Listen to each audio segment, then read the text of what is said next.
good. All right, great. So, 3, 2, 1, and we are live. I'm very happy to have you, Professor Aileen Baviera, here with me today.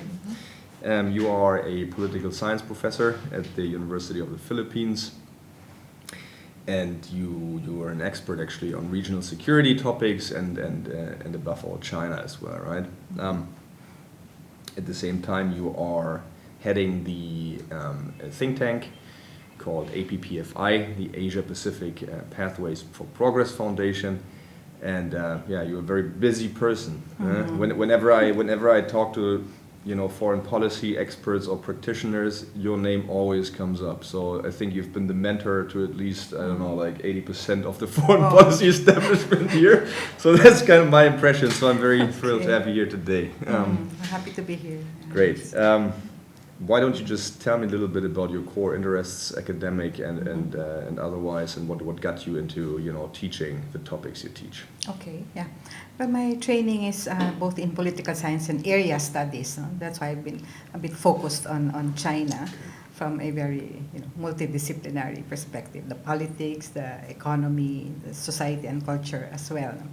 I had a chance to live in China very early. It was just a few years after the reform and opening up. So this was in the early 80s. And from then on, I guess China wasn't as, of course, modern or progressive or relatively affluent as it is now. But it was fascinating. I mean, the kind of transitions that were taking place there, the beginnings of reform. So I thought that it was it was worth pursuing, I guess, as a career. So China has pretty much been the focus of my my work. I've worked with government as an analyst. I've worked with, of course, now I'm with the academia, I'm with the UP, with the university. I've also worked with some NGOs where the work was still oriented towards China, promoting development cooperation. So I guess it's been good for me. It's been interesting in the last 40 years. And so I call it my 40-year journey. Wow. And since you mentioned my mentoring, I think I'm ready to pass on the baton to many of these other scholars and analysts. Yeah, interesting. So in the early 80s, where about in China? In Beijing? Or where did you live at the time? Mostly in Beijing. So I was a foreign student in Beijing. That's interesting because I actually, as a child, I lived in Chengdu for 3 years in the mid 80s as well. Oh, okay. Yeah. Very, very different time, of course. You wouldn't recognize China if you go there today. Obviously, it's a totally different story. Yeah. And just out of curiosity, when you're teaching here in the Philippines, is there like a lot of interest in those topics? I mean, do you have always crowded classrooms, or how does it go? I mean, what is well, since I teach at a graduate program, so these are mostly masters and PhD students, mostly masters, not as crowded as one might have, but far more interested. Most of the students are practitioners themselves, so they work in government, in NGOs, they're teachers as well. So it's been I think the level of interest has been sustained and growing. Also, maybe. Alongside the development of relations between Philippines and China. Yeah. So no, it's what I guess. Yeah, what's kind of a logical. It's a logical area of interest for many people, I guess, in the foreign policy establishment and otherwise. No, I mean with the more and more prevalent role of China in the region. No, maybe we can talk a little bit about that. I mean, what are the questions that experts, especially the ones that are already working in government, for example, that they're interested in? Is it mostly development, like investment-related topics that that I don't know, like PhD thesis are written on, or what are kind of like what are the topics you're supervising? Yeah, well, quite a good mix actually. Some are interested more on the of course, the social and cultural side, like Chinese migration in the Philippines, the increase in new migrants, and to some extent, prospect of Filipinos going to China, so that's very practical. The politics in China as well, the political transitions attracting some interest, the growth of the middle class in China, so some of the sociological issues, gender, the status of women, so quite a good mix. But when it comes to the international relations aspect, then it's always China-Philippines on the Mm. territorial disputes and many of these issues, Yeah. very current issues. No? Yeah, so I mean, like, they are all fascinating topics. So maybe, like, maybe why don't we talk a little bit about this, the aspect of the Belt and Road Initiative and how that, how the Philippines are implied in that, in the maritime aspect of the BRI. So how does the Philippines come into play? I mean, the way I understand it, originally it was not really part of the BRI, but then became part of this. No, later, especially with the current president being kind of pivoting toward China in one way or another. Mm-hmm. So what is the current status of how the Philippines and China are interacting actually? Yes. Well, when you look at the BRI of China, the Belt and Road Initiative, it does have a maritime dimension, but they were, I think, they focused very much not on the maritime but on the infrastructure cooperation initially. You know? So even the Chinese side, they were rather late in rolling out the maritime Silk Road aspect. The Philippines was not seen as originally part of it because relations were not good. No? So it was only after the 2016, when the current government took over, that Philippine side could actively participate in the Belt and Road. Still, there are very few projects, nothing on the maritime as of yet. No? But I imagine that among, for instance, maritime cooperation with China on infrastructure, the development of ports would be a priority for the Philippines, since we have so many islands and waters between these islands. No? So it is a major bottleneck in our even domestic, let alone international trade, and that we don't have enough infrastructure so I think not enough going on right now. China's vision for maritime connectivity is a long-term one, and already we're beginning to see much more presence of China. Of course, trade has always been there, shipping. Since China is the #1 trading country, then it really relies a lot on maritime connectivity. But we're also seeing many different kinds of activities, energy development in the maritime arena, and even military presence, as a matter of fact. Right. So I mean, so why is it then the case that so far there hasn't been any, or very few tangible development projects on the ground? I mean, what are the obstacles to that? For the Philippine side, I think a number of reasons. One is absorptive capacity. Meaning the Philippines has a long list of infrastructure projects that it wants done, no? And it's dealing with many partners and potential partners. So China is in fact a latecomer. No? Japan has been there a long time. Of course, some European countries have been quite active in this. Even Korea has been engaged in infrastructure cooperation. So China, I think, is still sort of learning the ropes of how the system works in the Philippines. How do you get these things done? No? And the Philippines is also still learning how to deal with China. I mean, these are all state-owned companies. Who do you talk to? How do you vet them? So that those kinds of issues are being faced for the first time. But I suspect also on the Chinese side, it's not just China who's a latecomer. The Philippines is also a bit late in entering into this Belt and Road. No? And as a matter of fact, there are already some indications that it's slowing down. China is rethinking some of its Belt and Road programs, trying to improve, trying to respond also to criticism about debt traps and poor governance conditions, rule of law, in a sense. But that is probably one reason also why it's very slow in terms of implementation. So on both the Chinese and the Philippine sides, there are reasons for it. Yeah, and there's also some kind of work in progress learning curve, learning by doing kind of thing, no? And I imagine, I mean, the way what always struck me as very reasonable is if you want to understand China, you always have to look to, the domestic political side, no? Sure. And then I guess they, in China, maybe from the outside, it often looks like it's all very a very clear strategy, and with the central leadership, and it's all very structured and implemented as was planned. But actually, under the surface, most probably there's a lot of debates going on, stuff we don't see. So So I'm guessing that as far as the BRI is concerned, also there will probably be some reconsiderations and like strategizing, etc. Right? So, yes, yeah, that's and people true. also questioning within China probably if this is such a good idea to invest in foreign countries, etc., etc. Right? Exactly, especially the private companies, some of the private companies that are encouraged by the Chinese government to go out there. So yeah, there are risks involved as well for them. Yeah. No, it's very complex and also, of course, very interesting topic. And I'm always wondering about this whole, related topic of exploration of resources, in the sea, basically. You know, is there any? I mean, do we actually know how many resources there are? I mean, in terms of gas, etc., or is it just something that's been being suspected that there's? It's very. A number of countries have already explored in the area. No? Of course, if you're talking about the South China Sea, the entire South China Sea, then it's quite a big area. And as far as we know, the best deposits are near the coastlines of Vietnam, Malaysia, Indonesia. Right. On the Philippine side, it's still underexplored. No? But obviously, there was an agreement before. There was a cooperation project for just trying to find out involving China, Vietnam, and the Philippines.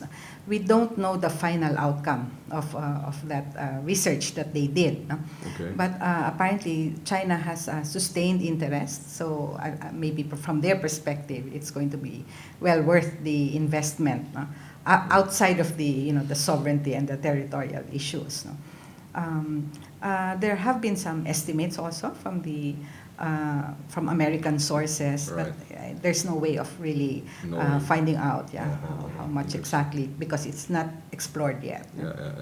So, but this is also an ongoing question. So there's no.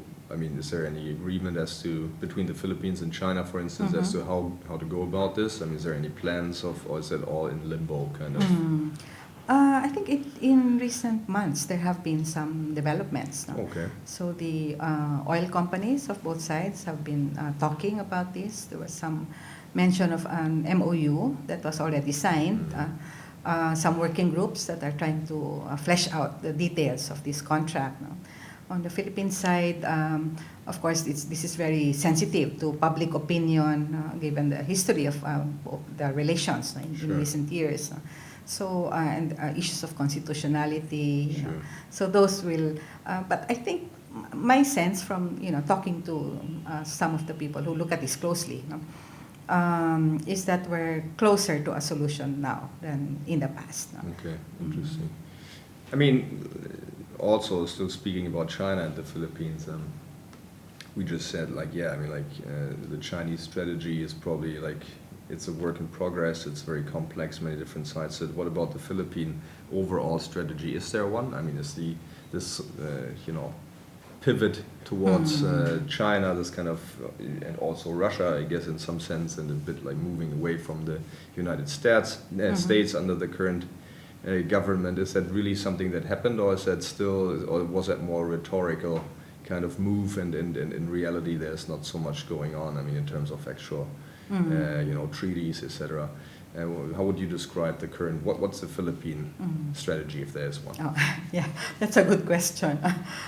In the past, we used to joke that the Philippine strategy is to have no strategy and to confuse everyone. Yes, but I think this government has been clear about its preference for what it calls an independent foreign policy. But there is some variance in the rhetoric. The rhetoric, sometimes the president likes to engage in U.S. bashing, and to praise China all the time. No?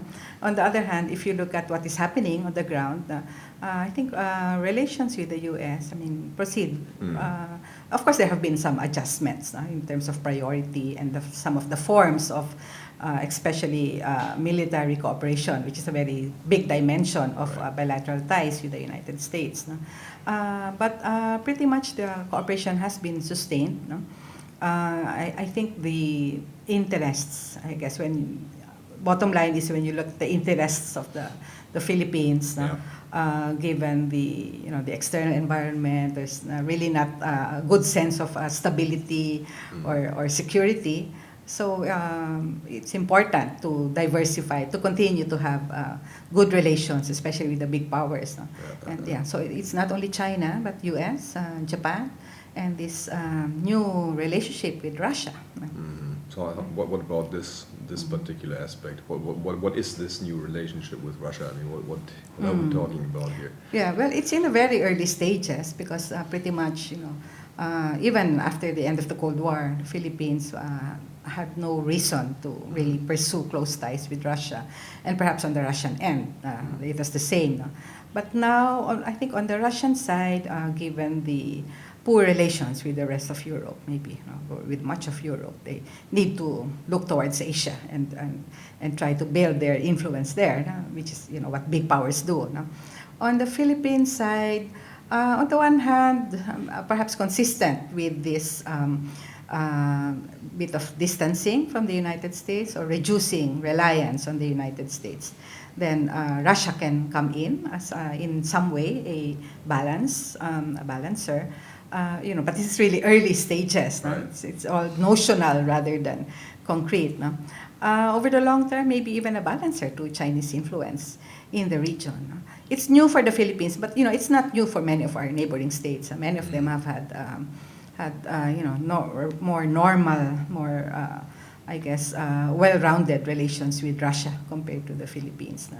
But yeah, it's still too early to say if it will, in the end, amount to something, or maybe Russia will lose interest. No? So that could happen. Yeah, so it reminds me a little bit about Vietnam, the North Vietnamese during the Vietnam War, trying to kind of play the Russians against the Chinese in terms of getting aid from both sides, and then kind of shifting in the course of the war where they would kind of have their main ally, and of course there was a Cold War and the different dynamics, and also in terms I mean, I would say quite a smart strategy in terms of an independent, quote-unquote, foreign policy. So, and I guess if this is what the Philippines are trying to do, there's an argument to be made that this is not the worst approach. I mean, the small countries, small powers, what else can they do, no? Yes, that's true, yeah.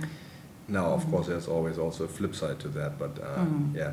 What about like public opinion and how all of this, how the Filipinos really see those issues related to the United States and China and the region? I mean, for example, I think you have a very strong Chinese ethnic community also here in the Philippines, right? Mainly from the south of China, if I'm not mistaken, the ones that moved here a couple generations ago and became quite business oriented and etc. So how do they figure in all of this? And then the second part of the question related to the United States, I think if it's still the case that the Philippines was the country in Asia that was most in favor of Trump, no? Yeah. So what is all of this? I mean, like there seems to be quite a few inherent contradictions in all of those different positions. So how would you make sense of that? Right. Well, let's see. If you're talking about Filipino public opinion, of course, it's very pro-American. I'm a bit surprised that it's pro-Trump, but I guess it's really just a function of the tilt towards the United States. That successive governments since independence have really looked towards the United States. No? It's also the strong cultural and social ties. No? Many Filipinos have relatives in the United States, and that's sustained. Plus, of course, the American influence over certain areas like media, education is really quite strong. Aside from its influence on the political structure and values, no? Right. To some extent. So I think it's normal for Filipino public to look favorably at the United States. No? This doesn't necessarily mean support for U.S. foreign policy wherever. No? There have been some differences at the government-to-government level, but public opinion is what it is. No? On China, well, it was very unfortunate for the ethnic Chinese Filipinos who are, for all intents and purposes, they're Filipinos, Sure. but they happen to have ethnic Chinese blood, no? Or they are of Chinese origin. So they were caught, I guess, in the crossfire at the height of the territorial issues. Right. So now I'm sure they're more comfortable with the policy of the Duterte government, not so, confrontational, if you like, against China. And they're able to pursue, well, those of them who do have business links, not all of them do, but those who do have business links with China are able to pursue it with less political risk. No? So I guess they're in a better spot now. But still, the issues in relations, the challenges in relations remain. And for as long as those are not properly resolved, or some mechanism for better management has not yet developed, then still the possibility of tensions flaring up again. Nobody wants that, but to be realistic about it, it's still there. The possibility is still there. I see. So it's interesting, and then maybe to complete the picture, if we look beyond China and the United States, what about the Philippine relations with other countries in the region? I mean, including ASEAN, I guess. Like, what's going on there? ASEAN is a pillar of Philippine foreign policy. They like to say that, no? And I think increasingly there is more coordination with neighboring countries, especially on the economic and socio-cultural side. The political dimension of relations still remains, I think, the most difficult aspect, no? Because the ASEAN region is so diverse. No? We have the most commonality with Indonesia and Malaysia, no? Being maritime states, no? And I suppose they have their majority Muslim population. So we've had to deal with them. We've had to ask also to get them involved in the management of our own problems and challenges in Muslim Mindanao, for instance. So we have quite a bit of experience in dealing with Indonesia and Malaysia. Some not so good, but overall, now the relations are quite strong. So so that's a good sign, I think. Yeah, it's interesting. Like if we're kind of geographically moving down a little bit. So meaning we're going now maybe to the Sulu Celebes Sea, and there, Indonesia, Malaysia, Philippines, to this kind of triangle, and that's of course a very it's an area where a lot is going on, right? One, you have the kind of territorial disputes, at least historically speaking, between the three countries, but you also, meaning what part belongs to what country, I guess, but also then it's like, to some degree, kind of a lawless area where it's very easy for pirates and terrorists to hide on some islands. So the government from all three countries has had a hard time controlling those areas. So what are some of the other issues, or what's going on in this area actually, and why is it an important part? Well, if you're looking at the Sulu Celebes Sea, or Sulu Sulawesi, as we also call it, this is a tri-border area, where much still has to be done in terms of figuring out, maritime delimitation, what to do along the borders, no? And as you said, there's a lot of crime taking place in this area, a lot of illegal activities, no? From kidnapping for ransom by the Abu Sayyaf in 2016. That was a very prominent issue, no, in the area. But also a lot of migration taking place, no? Some you might consider illegal, or a lot of undocumented workers and people moving back and forth. Some piracy, armed robbery, also illegal fishing. No? So the maritime area here really presents a lot of challenges. No? But because this area is far from the capitals, far from the daily attention of the governments, no? Of Malaysia, Indonesia, Manila, Jakarta, and Kuala Lumpur, they have other problems to look at. No? Then that's partly the reason why there's a lot of illicit activity taking place. In the Philippines, the conflict in southern Philippines also has contributed a lot to this situation. So even you refer to some territorial disputes, the the refugees, what started out as Filipino refugees who moved to Sabah. No? It's directly an offshoot of the conflict in Mindanao. No? The more recent developments are relating to the Abu Sayyaf, as I mentioned, no? Kidnapped for ransom, is also is spilling over, no? To neighbors. No? For example, in the victims of these kidnap for ransom incidents in recent years have involved Indonesians, Malaysians, even Vietnamese, as a matter of fact, because you do have a lot of Vietnamese, fishing in the area. But it has moved from, in the Philippines, we are aware of Abu Sayyaf operations, on land, but really now, there was, for a time, it really moved to the maritime arena, so that the Philippines alone could not solve the problems, and that was what triggered, what we now know as the trilateral cooperative arrangement. So Indonesia initiated, because they were worried that Indonesians were being kidnapped. So for the first time, they paid serious attention to this.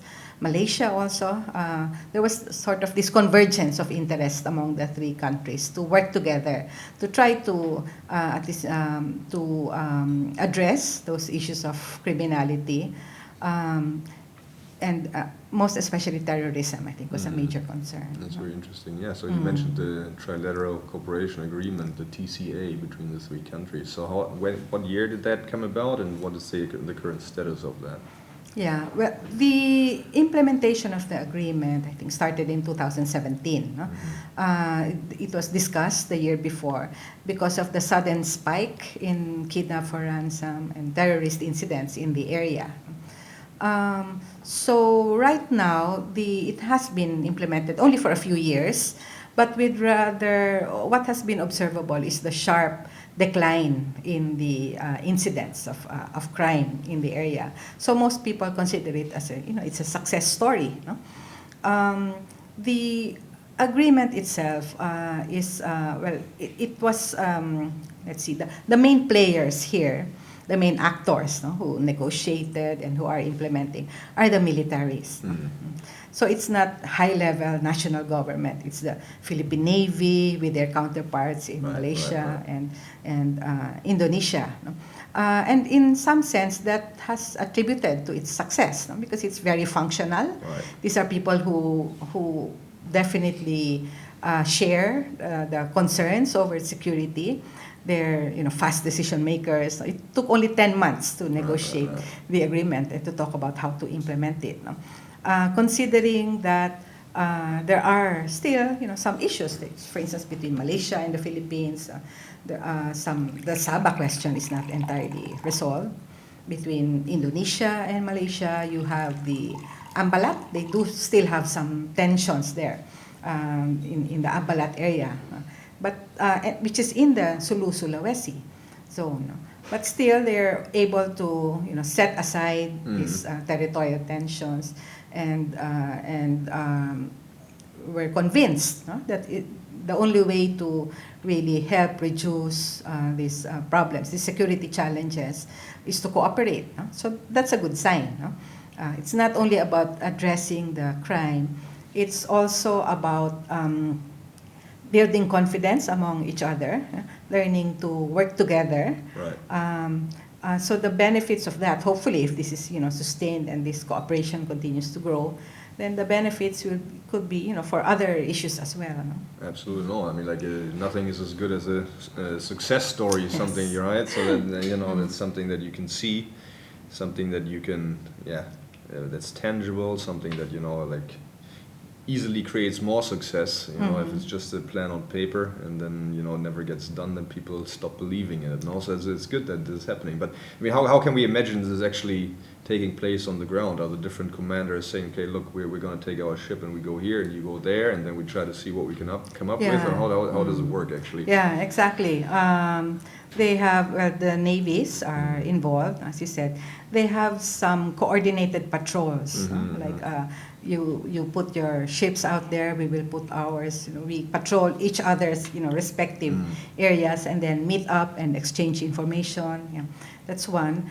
Information exchange or intelligence exchange is a very important part. So each side monitors what takes place in their respective areas and then share the information. There are actually command centers in locations on the Malaysian side, Indonesian side, the Philippine side that are supposed to, to collect this information and coordinate actions. So coordinated patrols is one. There are also joint air patrols, as a matter of fact. No? So, for instance, if Indonesia is hosting a joint air patrol, then the Filipino and Malaysian counterpart will go to their area and take an Indonesian, Air Force plane while they go on a patrol and observe, what's happening there. Some would question the actual impact of such operations. They say that it's like sending a police patrol car. Because of visibility, then the criminals will be careful. But that's it. It's a very costly operation. But as I said, it's important for these three countries, especially their armed forces, to get into the habit of working together and trusting each other more. Well, since we're all part of ASEAN, there are many security challenges. Maritime is a very big area. Maritime security is a very big area, but there are many other things that ASEAN has to worry about with respect to its regional security. So the more the countries, even the armed forces work together, then it would be easier. It will pave the way for a higher, maybe more complex kinds of cooperation. No, absolutely. Again, I guess this is the best way to go about, again, creating success stories, having a concrete example, like a common denominator that you work on, and once an agreement like that is working, you can try to, like you said, extend it to more complex issues, and you have already built some trust, and you have, a basis of which you can tackle maybe more complex issues. So that sounds like a promising case. Now, what my question would be, just from a implementational point of view, technical point of view, can you actually patrol this area? I mean, it's pretty big geographically speaking. No, I mean, how is it actually? How could that actually work? I mean, what kind of technology, for example, do you need to do that? Yeah, well, all of these countries have vast maritime areas to patrol, not just in the tri-border concern. So they don't have enough assets, not enough ships, not enough equipment on those ships to really fully monitor, fully enjoy what we call maritime domain awareness. So it's an issue for all. What they have done, partly to address this, is to designate certain corridors or passageways. So, like if they advise the ships, the commercial vessels that traverse the area, stay along this path, stick to this transit corridor, and you'll be safe. We can guarantee your safety if you use this path. Outside of that might be a bit of a problem. So that's one way of directing the traffic to areas that they can more closely watch. There have been still some incidents, some of kidnapping for ransom, even after the implementation of this agreement, the trilateral agreement. But they have been small, much smaller in scale compared to the past. The other thing is the recognition that you cannot, if the criminals or the terrorists or the pirates are in the water, it's very difficult to control them. Some of them, especially the Abu Sayyaf, they have very fast vessels. Even the armed forces have difficulty catching up. So the best thing to do is that it's the land-based activities that become the source of these problems at sea. So you have to control them while they haven't yet gone out to sea, and that's being done by each of the three countries. For instance, in Malaysia, they set up a what do they call it? A dusk to dawn curfew for ships that go out. So within this period, the ships cannot go out. On the Philippine side, And this was, I think this contributed significantly to the decline of incidents. The refueling stations of the Abu Sayyaf were closely monitored. And so this crippled them in a sense. No? And the coastal communities that were found to be helping were also, discouraged very much. No? There was this vessel registration system that helped the Philippine authorities identify the ships. No? So if you identify the ships, then it becomes difficult to tolerate illicit activity. No? Even for coastal communities, if the Abu Sayyaf wants to borrow your boat, then but you are registered now, sure, then you would hesitate. Sure. So those kinds of actions, land-based controls, are very important. No? Because when they're out at sea, as you said, it's a vast ocean. There's no way, given your ships or your aircraft, to really control, to manage everything that goes on. What about like new technology? Like for instance, I was always surprised. Like before I came to the Philippines, one of the first things I was asked was to maybe investigate how Germans could sell submarines to the Philippines. So that was struck me as a very interesting topic. Yeah. But this may be just like it's a minor topic, but it relates to this whole maritime aspect of things, right? So I guess submarines are not the best option, very costly and very difficult to maintain. But what about like unmanned vehicles, things like that? Drones. For example. So is that something that could also help? Yes, I think there's been some discussion of that, especially for maritime domain awareness. No? Just knowing or having a sense of what activities are taking place. No? So I think, unmanned or drones. I'm not very technical when it comes to this, no? But I think drones have already been used in other countries to expand awareness of what's out there. Submarines, no, you're right. No, it's and this is one of the issues relating to the tri-border, the trilateral agreement. So far, it's a military approach to problems that really require law enforcement. Right. And not just law enforcement, the development dimension. Exactly. It's still poverty. It's maybe social injustice felt in the coastal communities by this, especially among the very marginalized fishing communities that breed the need for these criminal activities. No? So that is not captured by the trilateral agreement, and that will require a much more integrative, of course, whole of government, whole of society approach. No? So a military approach is not sufficient. The current state of the arrangement, of the agreement, is hardly going to be effective over the long term if this, the land-based sources of criminality, the socio-economic roots are not going to be addressed. No? So in that sense, it also, this kind of maritime security cooperation has to be supported by economic programs. No? In southern Philippines and in the tri-border area, we have, for instance, the BIMP-IAGA.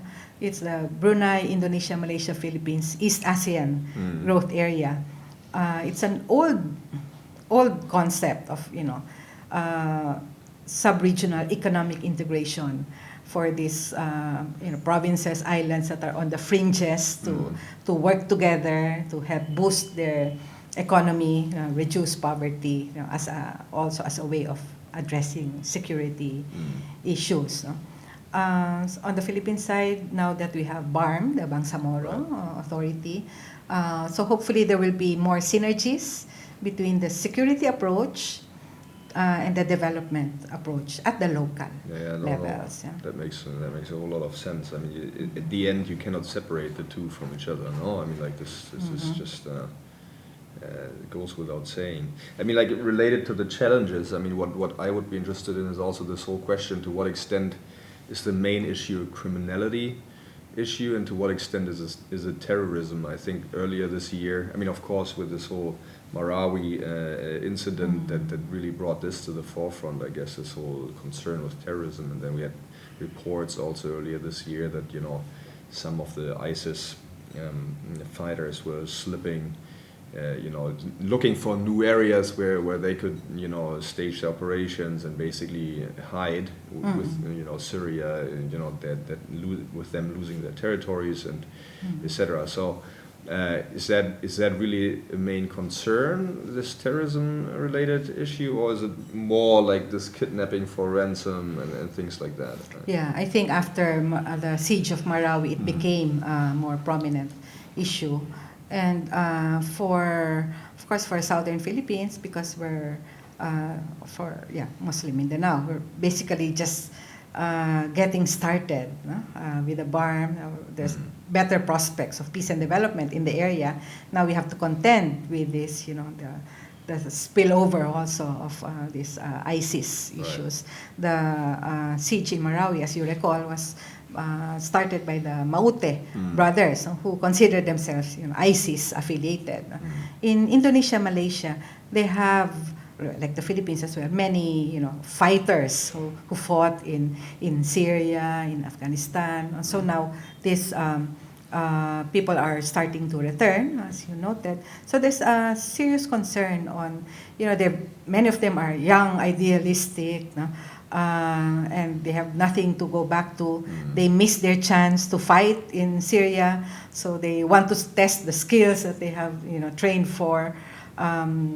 So possibly in this area. So there is a lot of vulnerability. But it's not only that. Of course, if this, for instance, the returnees from people from this region who went to the Middle East and now return, then there's also the people from the Middle East who will come to the region. It's not only a maritime issue. I mean, they can easily fly to these places. So again, the land-based, you have to look at the communities. The communities themselves will have to be vigilant and make sure that they are not infiltrated. Yeah.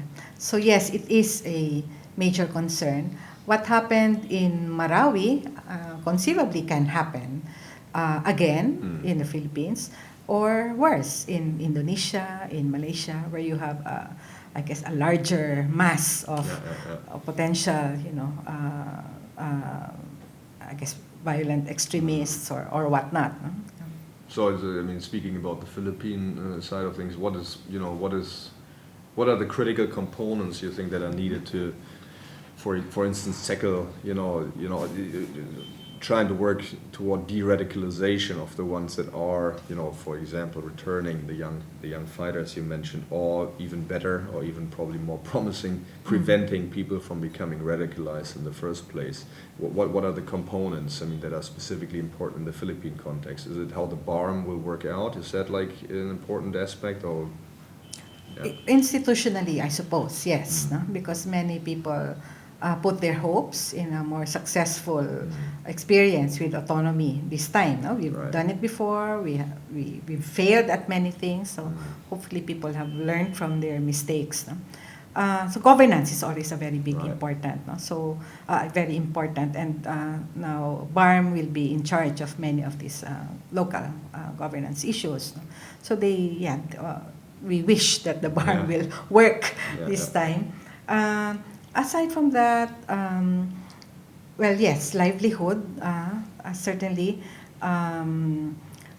social welfare of these communities in this area. These are really small, scattered islands. Right. So it's very difficult for them to survive on their own. No? So even the infrastructure that you need to connect them, to make them producers that have access to markets, to educate the people so that they have, dreams of their own, to give them hope in the future. All of that will be very important, while securing them from extremist influences.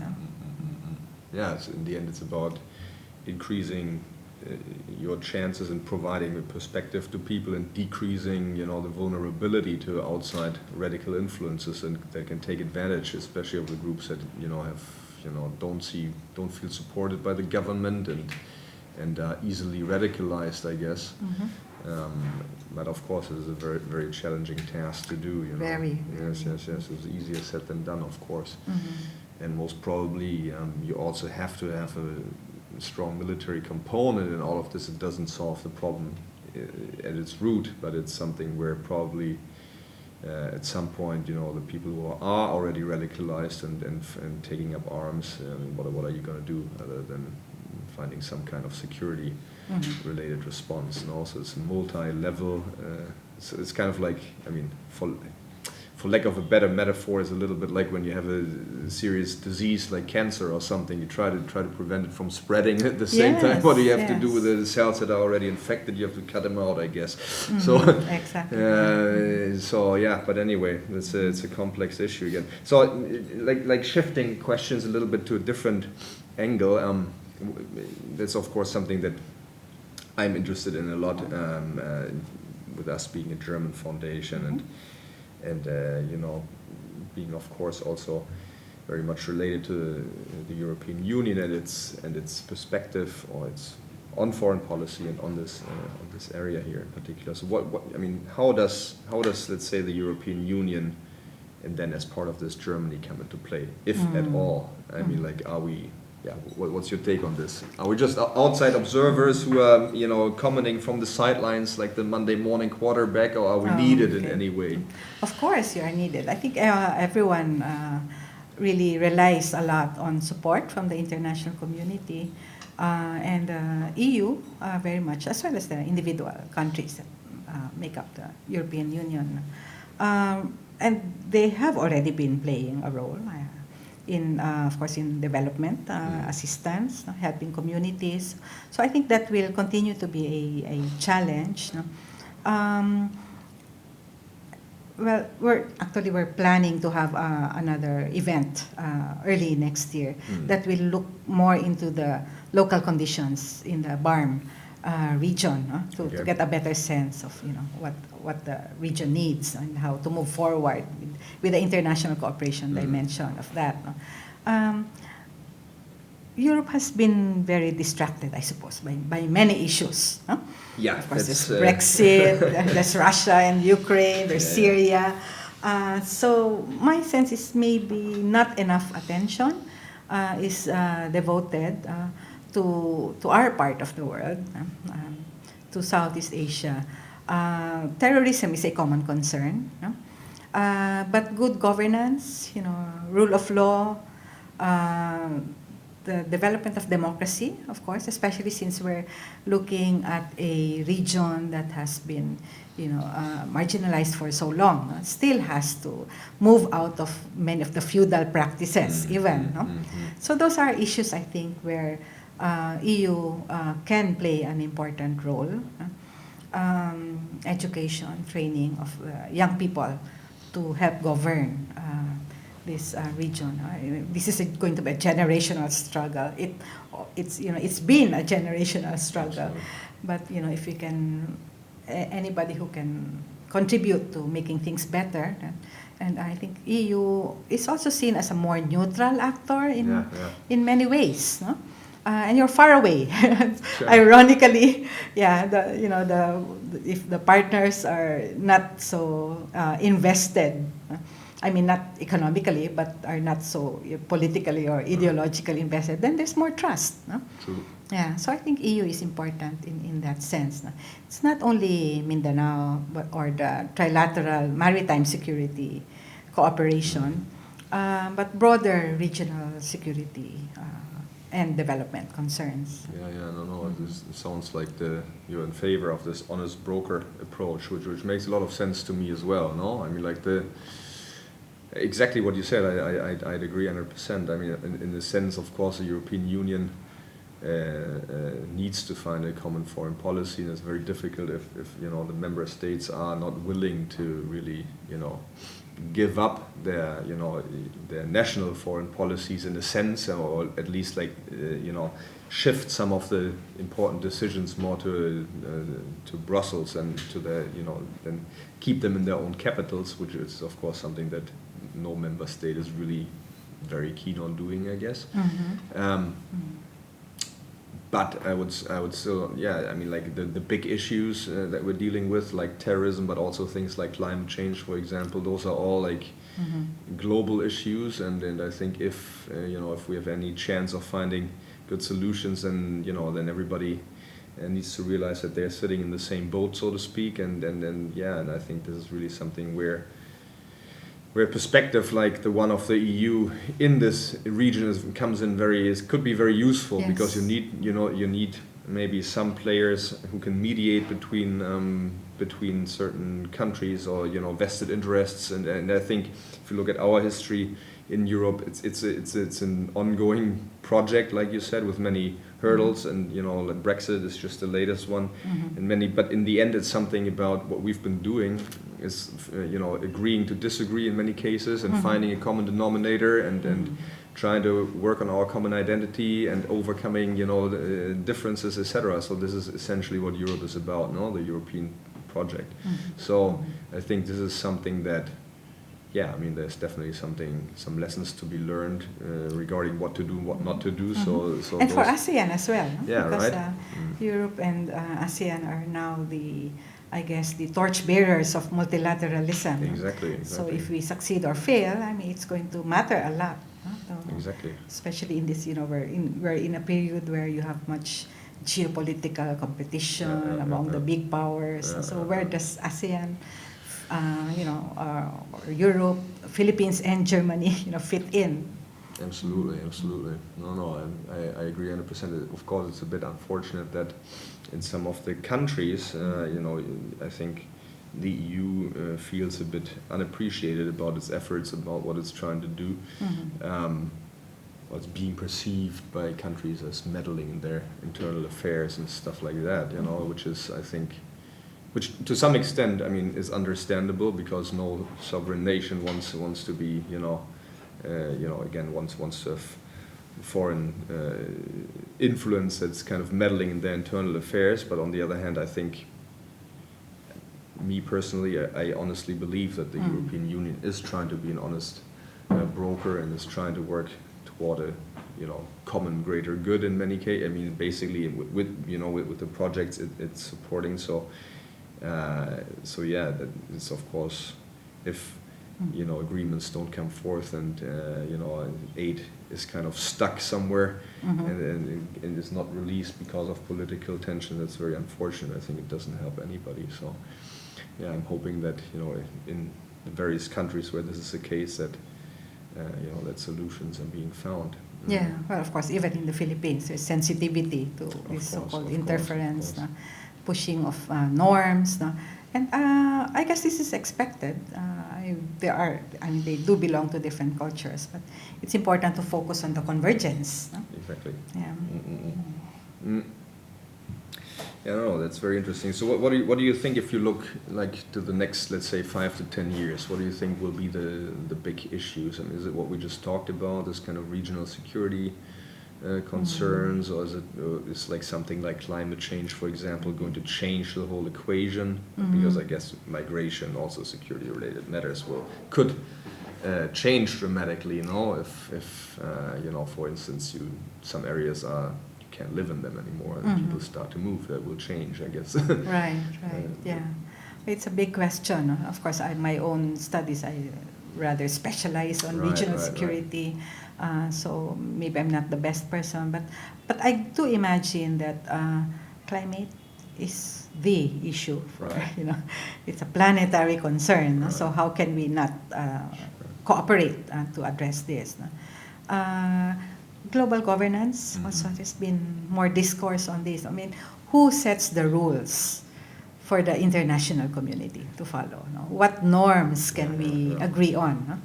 And it's in the middle of that, of course, there's the U.S.-China relationship. No? Right. There's a lot of uncertainty because we don't know what's going to happen. Not to China. China is pretty predictable right now. We don't know what's going to happen in the United States. Right.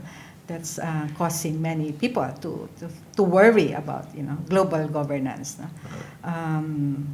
So that's going to be quite challenging. Of course, still, I hope that we don't become too state-centric or too focused on the geopolitics that we forget, what really matters for many small and middle-sized states, no? Or their peoples, the peoples of these smaller countries, no? Because we were there during the Cold War, no? Always focused on the big powers and their proxy wars, no? And we don't want, I think, we cannot benefit from a new kind of bipolar order, US-China all the time being at the center of attention. We need to, bring back the attention of the international community and their efforts to things that matter for the majority of the world population.